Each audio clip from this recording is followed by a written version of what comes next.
사순절 셋째 주일입니다. 예수 그리스도께서 부활하시기 전까지의 그 주일을 뺀 40일을 우리가 사순절로 기억하고 있고, 오늘 이 사순절 세 번째 주일, 이 주일에 제가 여러분과 함께 나누기 원하는 말씀은 갈라디아서 3장 13절로 14절까지 말씀, 그리고 오늘 말씀의 제목을 십자가는 순종과 내어줌입니다. 십자가는 순종과 내어줌입니다 하는 말씀으로 오늘 이 말씀을 함께 나누도록 하겠습니다. 오늘까지 이제 세 번째 사순절이면서 제가 계속해서 마지막 사순절 마지막까지도 부활주일 직전까지도 제가 십자가를 계속 묵상할 텐데요. 지난 주일에는 또 여러분이 은혜롭게 다 잊어버리고 오셨겠지만 지난주에 설교 말씀을 다 기억하고 오시면 제가 좀 섭섭해질 수도 있죠. 그래야 제가 또 여기서 폼을 잡을 수 있으니까. 지난주에는 제가 이제 그런 말씀을 나눴잖아요. 이 땅에 시작된 하나님의 나라를 막 휘황찬란한 놀라운 기적 사건에서 하나님의 나라를 찾을 것이냐, 아니면 세상 사람들은 믿기도 어려운 그 십자가 위에서 하나님의 나라를 찾을 것이냐. 우리의 믿음이 기적 때문에 시작되어질 수도 있지만, 그러나 우리의 믿음의 성숙과 성장은 십자가 안에서 하나님의 나라를 발견하게 될 때 우리의 믿음이 더욱 성장하고 성숙해질 것이다. 그래서 모든 세상 사람들 뿐만 아니라 크리스찬 모두가 바라는 어떤 기적과 같은 일들이 아니라 우리는 좀 차분하고 진지하게 십자가를 바라보면서 그 안에서 하나님의 나라, 그리고 그 안에서 우리의 믿음이 좀 성숙되어지기를 원한다 하는 말씀을 제가 지난주에 나눴고요.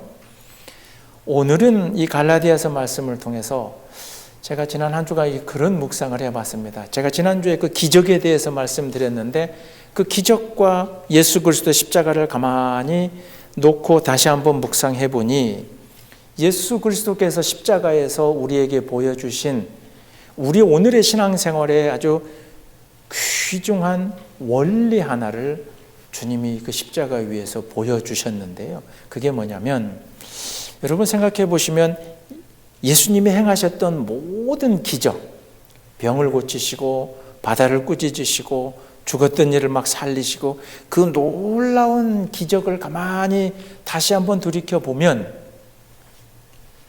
예수님은 단 한 번도 그 기적을 행할 능력을 자신에게 사용하지 않으셨다는 거죠. 병을 고치고 자연의 질서를 손을 대시고 죽은 사람도 살리실 수 있었던 그 기적의 능력을 가지고 계셨던 분이신데, 성경 어디를 다시 한번 제가 꼼꼼히 살펴봐도 그와 같은 능력을 행하실 수 있는 그 오른팔을 들어서 당신의 몸을 고치셨다는 얘기 없으시잖아요. 그러니 예수님은 당신의 능력과 그 기적을 누구에게? 다른 이들에게 행하신 거죠. 세례를 받으시고 40일 금식 기도하시고 광야에서 시험을 받을 때 40일을 굶었으니 배가 고프잖아요. 돌을 가지고 떡을 만들어 먹으라 라고 하는 그 시험 앞에서도 예수님 당신을 위해서 그 돌을 떡으로, 빵으로 만들지 않으시잖아요. 수많은 병을 고치실 수 있었던 그 손을 들어서 그 예수의 이름으로 당신의 몸을 고치셨다는 이야기는 없잖아요. 많은 이들을 고칠 수 있는, 자연의 질서도 손댈 수 있는 그런 능력을 가지고 있으셨던 그분이 마지막 그 십자가 위에서는 왜 당신을 위해서 그 기적의 능력을 사용하지 않으셨을까? 아니, 어차피 십자가를 짊어지어야 되는 것이 당신의 운명이라 하더라도 이런 기도도 할 수 있잖아요. 하나님, 알겠습니다. 내가 십자가 짊어질 텐데 통증만 없게 해주세요. 병원에 가면 우리가 아이들을 낳을 때 엄마들 그러잖아요. 이제 우리 권사님들 시대에는 그게 없었는지 모르겠지만 요즘에는 무통 주사가 있잖아요. 아이를 낳을 때 통증이 없게끔. 그러니까 이미 하나님의 말씀으로 십자가는 짊어져야 된다 하면 그런 기도할 수 있잖아요. 하나님, 알겠습니다. 내가 십자가 짊어질 텐데 제발 조금만 통증이라도 조금 어떻게 좀 줄여주시면 안 될까요? 그러지 아니하시고 그 기적의 모든 능력을 당신에게는, 자기에게는, 본인 스스로에게는 단 한 가지도 사용하지 아니하시고 우리가 알고 우리가 기억하고 기념하는 것처럼 처절한 모습으로 마지막 그 죽으실 때까지 그곳에서 예수님이 보여주신 것은 순종이다 하는 거죠. 알겠습니다. 따르겠습니다. 하나님의 말씀처럼 내가 살겠습니다. 크리스찬이 되겠습니다. 나도 예수님의 뒤를 따라가겠습니다. 우리가 늘 그렇게 고백하면서도 목사인 저도 때로는 슬슬 피해가면서 예수의 뒤를 따르거든요. 그냥 조금 나에게 되는 것, 그래도 조금 이게 맞지. 내가 좀 이렇게 되지. 목사인 저도 지금까지 살아오면서 죄송하지만 선택적으로 그 길을 따라오고 있었거든요. 많은 크리스찬들이 알겠습니다. 저희도 나를 부인하고 십자가를 따르라는 예수님의 말씀처럼 내가 그렇게 가겠습니다 하면서도 우리가 해왔던 순종이 정말 예수님이 마지막 그 순간 자기를 위해서는 어떤 것도 사용하지 않았던 그런 모습의 순종이었나. 이 사순절 기간에 한번 돌이켜보시는 은혜가 있기를 주님의 이름으로 축원합니다. 아멘. 십자가는 그런 곳입니다. 십자가는 타인을 위한 곳입니다. 십자가는 다른 사람을 위한 곳입니다. 아니, 조금 더 진지하게 이야기한다면 십자가는 다른 사람을 위해서 내가 죽는 곳입니다. 십자가는 나를 위한 것이 아닙니다. 저 십자가 짊어져서 내가 하나님 말씀 잘 들어서 그러니 내가 거룩하게 됐다 이렇게 뽐내는 곳이 십자가가 아닙니다. 그건 어찌 보면 기적의 장소일 수 있어요. 내가 하나님 잘 믿어서 내가 이렇게 기도해서 내가 이 기적을 일으켜 그러면서 내 이름을 드러낼 수 있는 곳이 기적의 장소일 수 있어요. 목사인 저도 마찬가지로 제가 기도했더니 그분이 아픈 게 좀 나았답니다. 나를 드러낼 수 있는 곳이 기적과 같은 일들이죠.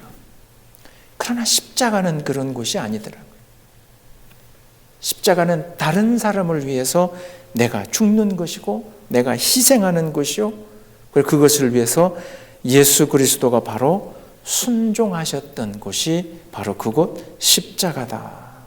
그래서 바울은 이 십자가를 이야기하면서 로마서 4장 25절에 그렇게 이야기하죠.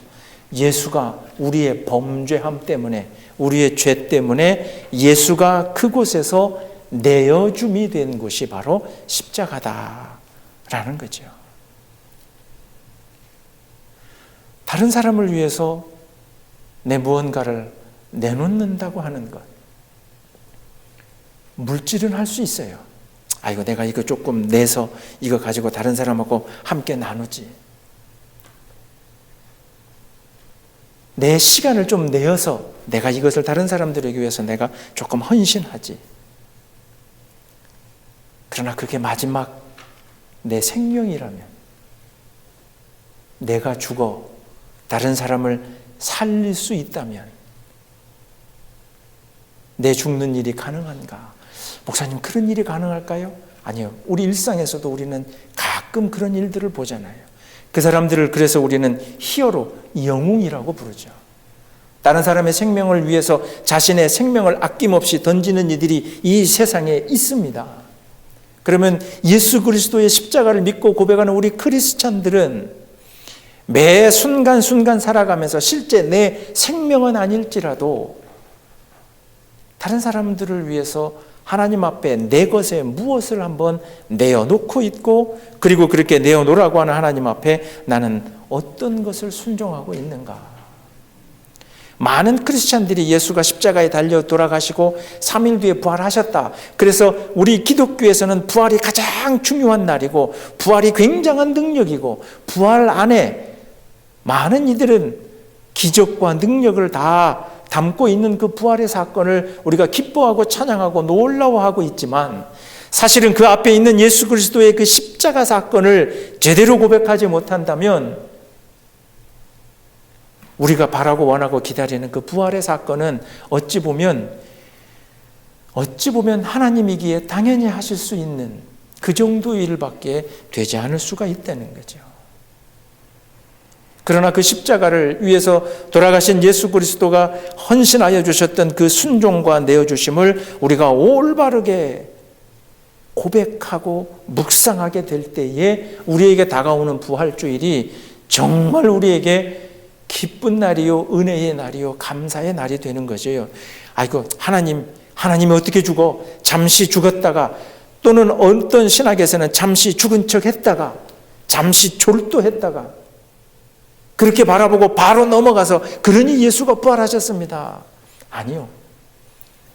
당신을 위해서 그 어떠한 기적도 사용하지 않고 정말 처절하게 죽었던 예수 그리스도의 십자가 죽으심 안에는 처절한 순종과 당신을 희생 제물, 제사 때 드리는 제물은 목이 잘리고 때로는 껍질이 벗겨지고 때로는 그 피가 다 쏟아져서 처절한 몸으로, 양으로, 짐승으로 그렇게 드려졌던 그 제물이 제사 때 사용되어지는 것처럼 십자가 위에서 죽으셨던 예수님은 그 어떠한 것도 외면하지 않고 피하지 않고 아프지 않게 해달라고 하는 자기를 위한 기적을 단 하나도 사용하지 않고 그곳에서 그렇게 돌아가셨다. 이 사순절 기간 조금 더 집중하셔서 여러분들이 이 십자가를 가만히 좀 묵상하는 은혜가 있기를 주님의 이름으로 축원합니다. 그래서 바울은 고린도전서 2장 2절에 그렇게 얘기합니다. 예수 그리스도와 그리고 그가 십자가에서 못 박힌 것 이외에는 내가 아무것도 알 필요도 없고 알고 싶지도 않고 내가 알지 못한다. 부활을 조금 더 얘기해야 될 것 같은데, 죽은 자가 살아난 놀라운 미라클을, 기적을 얘기해야 될 것 같은데, 바울은 예수 그리스도가 우리를 위하여 십자가에 달려 죽으신 것 그 이외에는 내가 더 알고 싶지도 않고 알 것도 없고 알 필요도 없다라고 그렇게 바울이 고백하는 거죠. 여러분의 신앙 고백 속에 가장 중심에 그래서 예수 그리스도의 십자가 죽으심이 자리하기를 주님의 이름으로 축원합니다. 그렇게 고백했던 바울이 오늘 갈라디아 교인들에게 오늘 본문 3장 13절에 그렇게 이야기를 하잖아요. 지난주에도 말씀드린 것처럼 그리스도께서 우리를 위하여 저주를 받은 바 되사, 이미 유대인들이 알고 있는 신명기 21장 23절에 나무에 매달려 죽은 자는 하나님께 저주받은 자다. 지난주에도 말씀드렸지만 바울은 이 곳곳에서 이야기를 또 하는 겁니다. 갈라디아서 오늘 3장 13절에서도 그 나무에 매달려 죽은, 하나님께 저주받아 매달려 죽은 그가 우리를 위해서 죽으셨다. 근데 그가 죽으심이 어떤 의미냐면 14절에 이는 그리스도 예수 안에서 아브라함의 복이 이방인에게 미치게 하고 또 우리에게, 아브라함에게로 하나님이 주신 복은 분명하게 말씀에 아브라함의 그 자손들이 받을 복이에요. 그런데 14절에 이야기하고 있는 이방인은 유대인이 아니에요. 다른 말로 하면 아브라함의 그 자손들과는 상관이 없는 사람들이에요. 그러니 원래 이 유대인들은, 특히 이 말을 고백하고 있는 바울은 자기가 배운 율법 안에서는 아브라함에게로 허락하신 하나님의 그 축복은 아브라함의 자손이어야 돼요. 유대인이어야 돼요. 그들만 그 복음을 받고 그 축복을 누릴 수 있어요. 그렇게 배워왔고 고백해 왔는데 바울은 지금 뭐라고 얘기하냐면 그 아브라함의 복이 누구에게로? 이방인에게로, 유대인과는 상관없는 사람에게로, 아브라함의 씨족, 후손, 자손 그런 것과는 아무 관계없는, 아니 오히려 어쩌면 하나님을 모르고 때로는 하나님을 등지고 하나님을 알지도 못하는 그 이방인에게도 아브라함의 그 복이 그들에게 미치게 하기 위해서 예수가 그곳에서 달려 돌아가셨다라고 하는 거죠. 그래서 그 예수가 달려 돌아가신 십자가의 그 죽으심으로 오늘 이방인인 유대인의 입장으로 보면 저나 여러분도 다 이방인이죠. 우리도 이 예수 그리스도의 복음을, 우리도 그 예수 그리스도의 그 사랑하심을, 죄 씻어 주심을 우리가 받을 수 있게 되었다는 거죠. 십자가는 그런 곳입니다. 나와 아무 상관없어 보이는 그 사람을 위해서 나의 생명을 던질 수 있는 곳이 십자가입니다.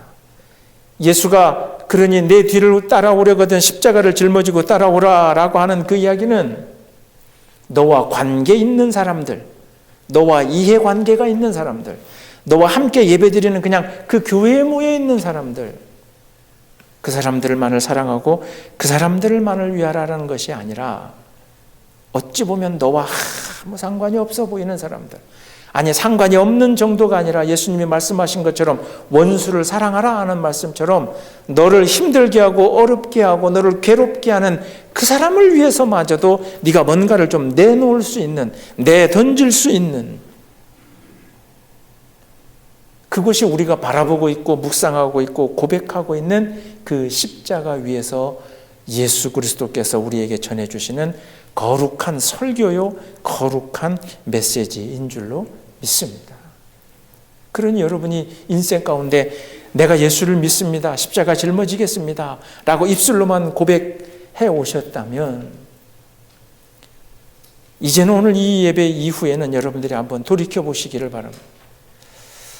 내가 누군가를 위해서 내 모든 것을 던져본 적이 있는가? 아니 그 누군가가 항상 내 가족이었죠. 내 기도의 대상이 늘 가족이었고 나와 관계 있는 사람이었고 나와 뭔가 연결되어져 있는 사람을 놓고 기도했죠. 그러나 내 기도 그 가운데 나를 어렵게 하고 나와 상관이 없고 나를 힘들게 했던 그들이 내 기도에 한번 중심에 있어 본 적은 있는가? 이 사순절에 진심으로 한번 돌이켜보는 은혜가 있기를 주님의 이름으로 축원합니다. 고린도후서 5장 15절에 그래서 바울이 또 이렇게 이야기를 하거든요. 그가 모든 사람을 대신하여 죽으심은, 즉 예수 그리스도가 모든 사람을 대신하여 죽으심은 살아있는 자들로 하여금 다시는 그들을 자신을 위하여 살지 않게끔 하기 위해서 예수가 십자가에 달려 죽으셨다 하는 거죠. 모든 사람이 자기 자신을 위해서 살죠. 그러나 예수 그리스도가 십자가에 죽으시면서 우리에게 던져주시는 그 메시지는 더 이상 너 자신을 위해서 살지 말라. 그러면서 고린도후서 5장 15절에 바울은 그렇게 얘기하죠. 오직 너를 위해서, 우리를 위하여 대신하여 죽었다가 다시 사신 예수 그리스도를 위하여 살게 하려 위함이다 그러거든요. 그러니까 나를 위해서, 우리 자신 스스로를 위해서가 아니라 예수를 위해서 살아라. 그런데 우리가 예수를 위해서 산다는 건 예수는 나 이외에 또 다른 사람을 짊어지셨기에 내가 예수를 위해서 산다는 건 나 또한 다른 이들을 위해서, 다른 이들을 사랑하며 다른 사람들을 위해서 살아가는 삶의 방향으로 내 인생이 바뀌는 것이, 그것이 예수 그리스도께서 십자가에서 우리에게 보여주신 메시지다 하는 거죠. 자기가 자기를 위해서 사는 건 가르치지 않아도 어렸을 때부터 저절로 배우잖아요. 아이가 움켜쥐는 것, 자기 것 앞으로, 내 것 앞으로. 아니 그 가르칠 필요가 없어요. 그러나 세상에서 자꾸, 그러니까 너만 위해서 살지 말고 좀 다른 사람을 위해서 살아라라고 하는 걸 세상도 가르쳐요. 그게 뭐냐면 윤리와 도덕이에요. 그냥 네 욕심만, 네 것만, 네 마음대로만 하지 말고 주변의 다른 사람들하고 좀 같이 살아라라고 가르치는 게 윤리와 도덕이에요. 그러나 가르치는 학문으로서의 또는 인간 도리로서의 윤리와 도덕을 넘어서 예수 그리스도께서는 십자가 위에서 그러니 이웃을 위해서 네 생명까지도 던질 수 있느냐.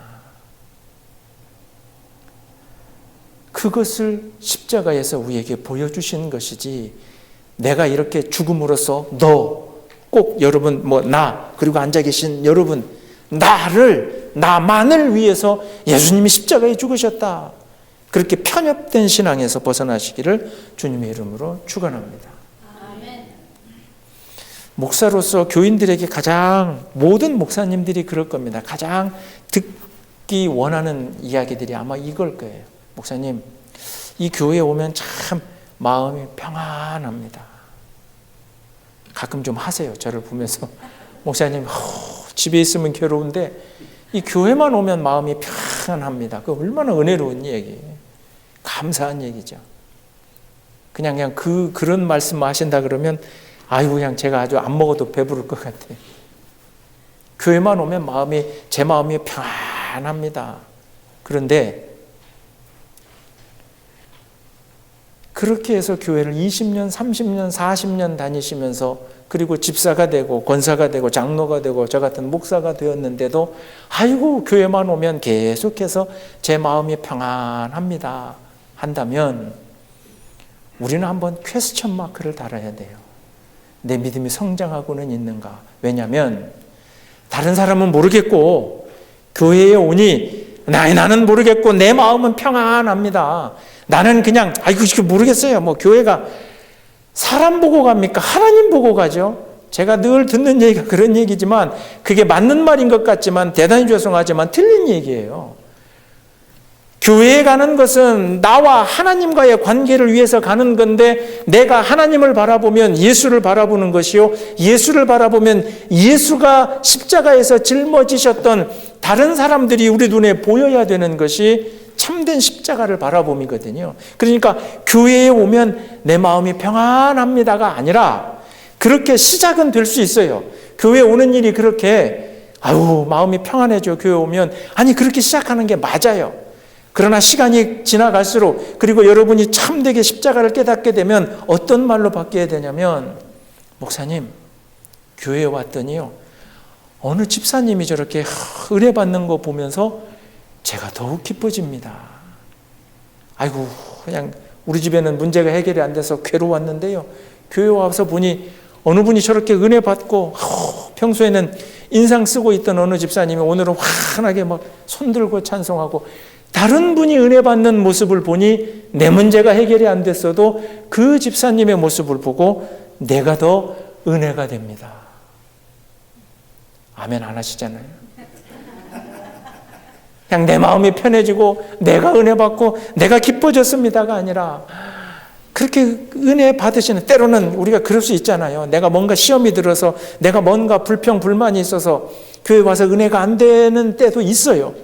그런데 그렇게 왔는데 어느 은혜 받으시는 다른 분을 보면서 저분이 평소에는 은혜 못 받는 분인데 저분이 저렇게 은혜 받으시는 모습을 보니까 내 마음이 평안해지고 내 마음이 기뻐진다. 이것이 바로 믿음의 성장과 성숙인 줄로 믿습니다. 내 곁에서 일어나는 기적을 바라보면서 내 믿음이 시작했을지라도 마지막에는 십자가를 바라보면서 내 믿음이 굳어져야 되는 것처럼 십자가를 바라보는 내 믿음은 십자가 위에서 나를 위해 죽으셨던 예수를 넘어서 십자가 위에서 내 옆에 계시는 내 앞뒤에 계시는 내 주변에 있는 내 사랑하는 가족들과 아니 얼굴도 본 적이 없지만 구원받아야 될 이 땅에 있는 모든 사람들을 위해서 그 예수가 십자가에 죽으셨구나 하는 믿음과 신앙의 고백으로 여러분의 믿음이 조금 더 성장해 주시고 성숙해져 가시기를 주님의 이름으로 축원합니다. 그게 기쁨이잖아요. 우리가 한 번씩 다 경험해 봤어요. 어렸을 때 어머니들이 그러잖아요. 자식 입에 음식 들어가는 거 보기만 해도 기쁘다. 그러죠? 아니신가요? 여러분들은 앵간히 처먹어라 엄마도 좀 먹게 여러분 막 그러시나요? 지금은 돌아가셨지만 저희 어머님이 명태 무 넣고 명태국을 꽉 끓이면 엄마들은 어디가 맛있다 그래요? 머리. 근데 또 뭐 어두 육미 이래가지고 진짜 뭐 생선은 머리가 맛있다 그러는데 가만히 보면 머리에 살점이 어디 있어요? 별로 먹을 것도 없어요. 근데 자식들은 그냥 몸통 살 발라주고 그냥 머리를 그 튼튼하지도 않은 이빨로 그냥 오작오작 씹으면서 나는 머리가 좋아. 그냥 이해가 안 되죠. 머리가 좀 맛있나? 한번 먹어봤다 뱉었어요. 가시같이 찔리기만 하고. 근데 부모가 돼보니까 그러잖아요. 내가 안 먹어도 내 자식 입에 들어가는 걸 보면서 내가 기쁘잖아요. 진짜 사랑하는 사람이 있으면 그 사람을 위해서 뭔가 우리가 선물을 준비하잖아요. 선물을 준비하면 내가 돈을 써야 되고 시간을 써야 되고 포장을 해야 되고 귀찮은 일이죠. 그런데 이렇게 선물을 준비해서 내가 정말 사랑하는 사람에게 줬을 때 그 사람이 그 기뻐하는 모습을 보는 순간 내가 선물 사느라고 쓴 돈, 내가 선물 사느라 쓴 시간 이런 거 하나도 아깝지가 않잖아요. 우리가 일상에서도 경험하잖아요. 그러나 그런 것들은 잠깐 그 사람을 기쁘게 해주는 거지만 영생의 길에서 구원받는 길에서 십자가를 통해서 마지막 하나님 나라에 같이 가자고 하는 그 길로 인도하는 길에서는 내 물질, 시간뿐 아니라 내 생명을 다해서도 내 사랑하는 자녀들을 껴안을 수만 있다면 그것이 얼마나 기쁘고 감사한 일이겠느냐 하는 거죠. 앞서 말씀드린 것처럼 고린도서 5장 15절에 바울이 그렇게 얘기했다고 그랬죠. 그 예수 그리스도가 죽으심은 더 이상 살아있는 사람들이 자신을 위해서 살게끔 하지 않기 하기 위해서 돌아가셨다. 그리고 난 다음에 고린도서 5장 17절에 여러분이 잘 아시는 말씀, 그런즉 누구든지 그리스도 안에 있으면 새로운 피조물이라. 이전 것은 지나갔으니 보라 새 것이 되었도다. 이전 것은 지나갔으니 새 것이 되었다. 새로운 피조물이다라고 하는 그 말에는 그 앞에 있었던 자기만을 위해 살던 사람, 내 생각만을 위해서, 내 것만을 위해서, 때로는 내 감정을 건드리고 내 뭔가를 건드려서 나를 화나게 하는, 그건 내가 용서 못한다, 나만을 위해서 살던 그 사람이 더 이상 자기를 위해서 살지 않는 삶으로 바뀌는 것이 새로운 피조물이요, 그렇게 바뀌는 것이 옛 것은 지나가고 자기를 위해서 사는, 표현이 좀 죄송하지만 동물처럼 자기 보호를 위해서, 동물은 보호 본능, 본인 스스로가 자기를 지키자고 하는 게 본능으로 작용을 해요. 막 생각해서 나를 지켜야지 그러지 않아요. 그런 것처럼 마치 하나님의 피조물로 태어난 우리도 그냥 나만을 위해서 살던 그 삶에서 벗어나서 옛 것은 지나가고 보라 새로운 피조물 새 것이 되었다 하는 그 말은 더 이상 내가 나를 위해서 사는 것이 아니라 나를 위해 죽으신 예수 그리스도를 위해서, 그리고 그 예수 그리스도를 위한다는 건 그가 사랑하시기 원했던 이방인들, 많은 이들, 다른 사람들을 위해서 내가 사는 것이, 그것이 은혜 받는 길이요 새로운 피조물인 줄로 믿습니다. 이 미국도 와서 보니까 그러지만 특히 한국은 한때 그것이 조롱의 대상이 됐잖아요.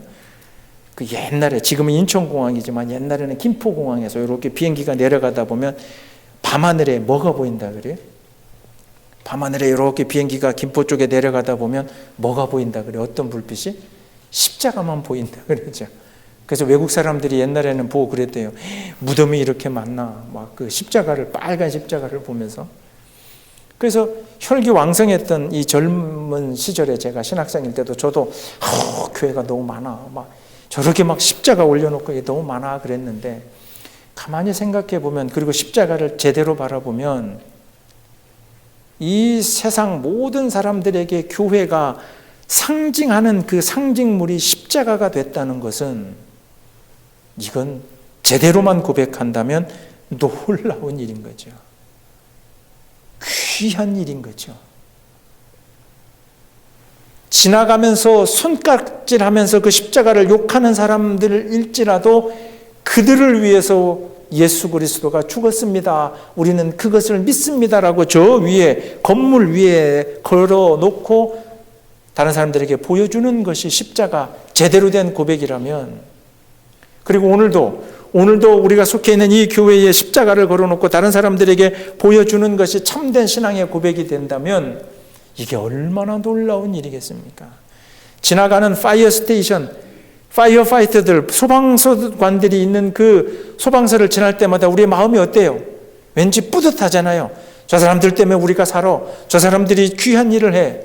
마찬가지로 그 파이어 스테이션을 보면서 기뻐하듯이 예수 그리스도에 달려 돌아가신 그 십자가를 건물 밖에 내걸고, 우리가 당신들을 사랑합니다, 우리가 당신들을 위해서 내 것을 다 바치겠습니다 하는 그 상징을 매달은 그 십자가의 건물을, 교회를 바라보면서 세상 사람들이 정말 저들이 우리를 사랑하는구나, 저들 때문에 우리가 사는구나, 그렇게 그들의 마음에 그런 마음, 생각이 자리 잡을 수 있도록 이 양우리 교회부터, 저와 여러분부터 세상에서 빛과 소금의 참된 역할을 하시기를 주님의 이름으로 축원합니다. 바울이 13절에 이야기한 것처럼 그가 유대인의 정통에서는 나무에 매달려 죽었으니 저주받은 자다 그러잖아요. 다른 사람을 위해서 내가 저주받아 본 적이 있는가?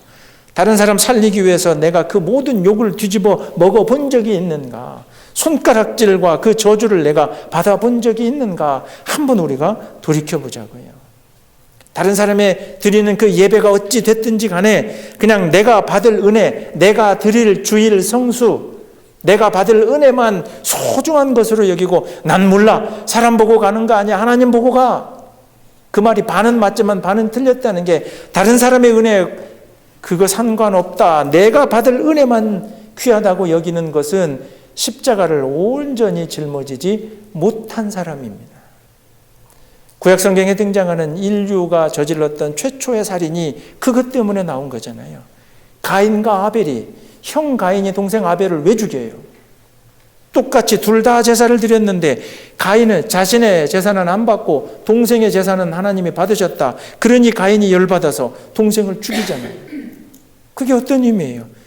내 동생이 받은 은혜, 하나님이 이 제사를 받았으니 내가 너무 기쁘다, 그런 마음이 아니라 왜 내 것을 안 받아주냐고, 왜 나에게 은혜를 안 주냐고, 그러니 내가 이 열받아서 저렇게 은혜 받고 기뻐하는 저놈을 내가 죽여야 되겠다. 그게 가인과 아벨의 사건이에요. 그러니 십자가는 항상 위에서 아래로 흐르는 나무 하나와 그리고 옆으로 흐르는 나무 하나가 있잖아요.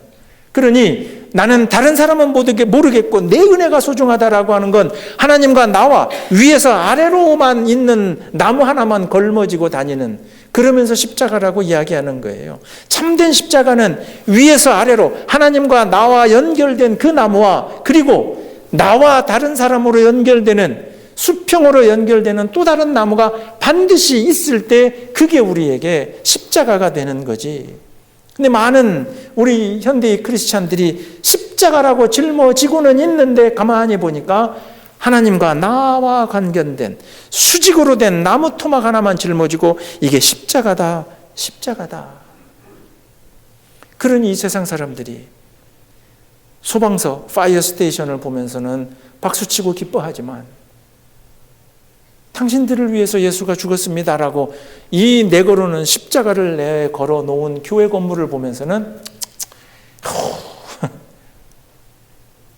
그게 그들의 문제가 아니라 제대로 십자가를 전하지 못하는 목사의 문제요, 우리의 문제요, 성도의 문제가 아닌가.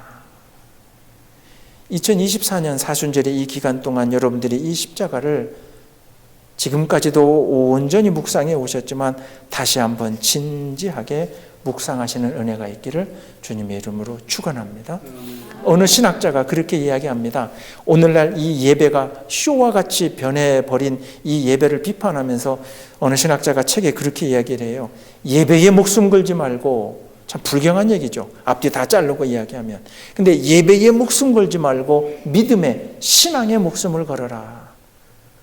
변질되어져 가는 예배의 모습을 보면서 따끔하게 지적한 건데 저는 그 얘기에 빗대어서 이렇게 말씀드리고 싶어요. 내가 받을 은혜에 목숨 걸지 말고, 내가 받을 은혜에 목숨 걸지 말고 십자가에 목숨 걸어라. 그 십자가 위에서는 나 말고 다른 사람도 같이 구원받아야 되고 같이 은혜 받아야 되고, 내가 받을 은혜가 소중한 것만큼 그들에게도 그 은혜가 소중한 것이니 내가 받을 은혜에 목숨 걸지 말고 십자가의 목숨을 제대로 걸면 옆에 계시는 단 한 분이라도, 앞뒤에 계시는 단 누구라도 혹시나 얼굴이 이 예배 가운데 이 집을 찾아오는 그 사람 얼굴 가운데 뭔가 불편함이 있다면 그게 그냥 그렇게 쉽게 넘어가지 않아요. 왜 그러신가? 무슨 일이 있나?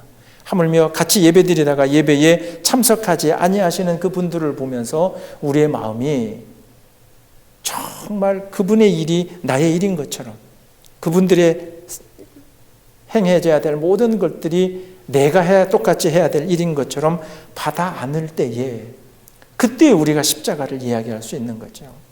그때 예수 그리스도의 뒤를 따라 나도 주님 따라 십자가 짊어지고 가겠습니다 라고 이야기할 수 있는 거죠. 그렇게 그런 모습으로 모여야 될 곳이 바로 교회라고 하는 것이에요.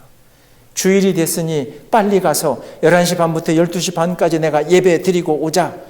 아이고 아이고 어찌 되었든 예배는 빠지지 말자. 그리고 모르겠어. 목사님이 설교를 무슨 설교를 하든 아이고 나는 하여튼 예배 참석했어. 그렇게 드려지는 예배와 여러분이 고백하는 십자가와는 어찌 보면 아무 관계가 없고 그냥 형식적인 것이 될 수밖에 없고, 그렇게 예배드리는 한 사람 한 사람이 앉아있는 교회는 우리가 사도행전을 지금 묵상하고 있지만 초대교회 얘기하지만 그런 교회로 결코 돌아갈 수가 없습니다. 사도행전 4장 32절에 그 초대교회, 성령 충만해진 사람들이 만들어간 초대교회를 놓고 이렇게 이야기하죠.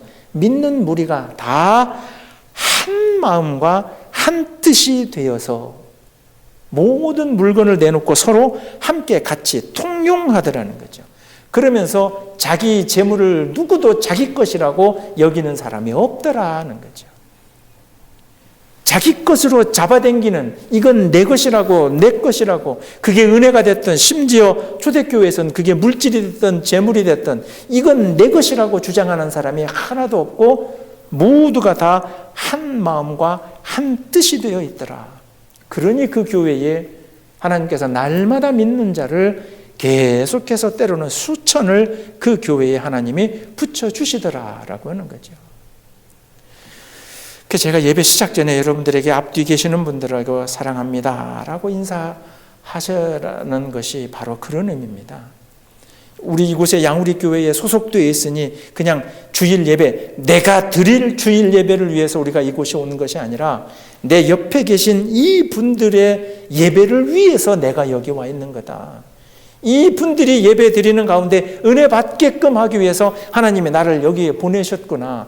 그런 가운데서 헌신이 나오고 순종이 나오고 그런 가운데서 나도 십자가에 나의 내어줌이 나오는 거죠. 그렇지 않고 한번 고집해 보세요. 나는 모르겠고 내가 받을 은혜만, 나는 모르겠어. 그냥 내가 은혜 받았으니 됐지. 그런 믿음과 그런 신앙으로는 여러분의 인생 가운데, 여러분의 가정 가운데 예수 그리스도의 십자가에서 일어나는 놀라운 기적과 같은 능력은 우리가 경험해 볼 수도 맛볼 수도 없을 것이라 저는 죄송하지만 그렇게 이야기 드리고 싶습니다. 주님이 짊어지신 저 십자가는 순종이었습니다. 알겠습니다, 하나님. 짊어지기 싫지만 내가 짊어지겠습니다.